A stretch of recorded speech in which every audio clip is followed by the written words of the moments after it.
Assalomu alaykum hurmatli yoshlar. Xabaringiz bor, kuni kecha prezidentimiz tomonidan yangi O'zbekiston 2030 strategiyasi yoshlar siyosatiga oid farmon va qarorlar qabul qilindi.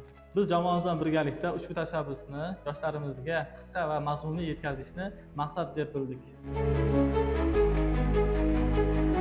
20 ming nafar yosh tadbirkor xorijning Garvard, London Business maktabi kabi nufuzli ta'lim muassasalari dasturi asosida o'qitiladi. 1000 nafar tadbirkorga 206 million so'mgacha imtiyozli sudlar ajratiladi. 6 oylik imtiyozli davr bilan xorijiy tildan C1 darajadagi sertifikati bor yoshlar uchun tadbirkorlikni tashkil etishdagi davlat xizmatlari to'lovlari 50% ga arzonlashadi. har yili kamida 10 mingta yosh oila imtiyozli ipoteka asosida uy joyi bilan ta'minlanadi. Oyiga 10 mingdan ortiq kitob sotadigan tadbirkorlarga 1 milliard so'mgacha imtiyozli sudda ajratiladi.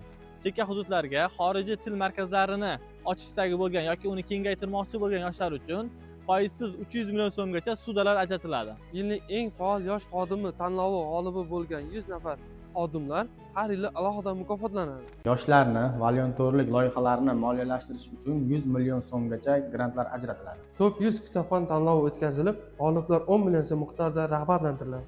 Nodavlat ta'lim markazlarining eng yaxshi o'qituvchilari xorijiy ilg'or ta'lim markazlariga stajировkaga yuboriladi. 2031-yilgacha olis hududdagi xususiy ta'lim markazlariga ijtimoiy soliq va daromad soliqlari stavkalari 1% etib belgilandi. Yoshlar bilan bir kun aksiyasi orqali har yili 10 ming nafar yosh davlat tashkiloti rahbarlari va mutasaddilarlari bilan bevosita tajriba almashadi. Har yili sentyabr oyida yoshlik hayotining baxtli va oltin davri shiori ostida umummilliy yoshlar festivali o'tkaziladi. Xususiy ta'lim markazlariga o'zlari ishlab chiqqan dasturlar bo'yicha ta'lim berishga ruxsat etiladi. Ijtimoiy faol yoshlar uchun davlat tashkilotlaridan haq to'lanadigan stajirovka tizimi yo'lga qo'yiladi. Har bir hududda kamida bittadan turizm va kitobxonlikka ixtisoslashtirilgan yoshlar saylgohi ko'chalari tashkil etiladi. Davlat organlarida 3 yil stajga ega yosh mutaxassislar lavozimda ko'tarilish ulushi 30% ga oshiriladi.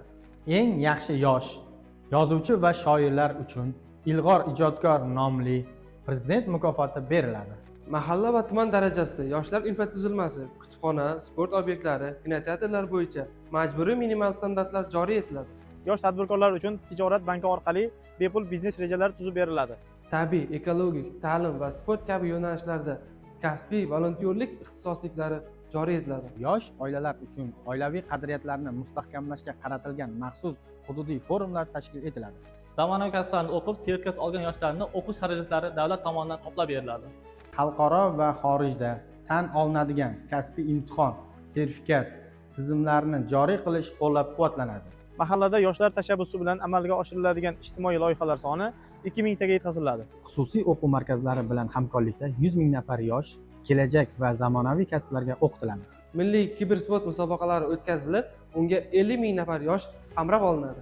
Yoshlarning ruhiy salomatligini himoya qilish uchun respublika bo'ylab 24 ga 7 ishlovchi bepul ko'l markazlar tashkil etiladi. Maktablarda eng quyi sinflardan boshlab kasbga yo'naltiruvchi kasblar olami dasturi joriy etiladi.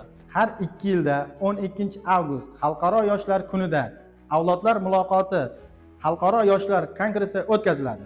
Elektron platformalar orqali har yili 600 ming nafar yoshning bandligini ta'minlash choralari ko'riladi.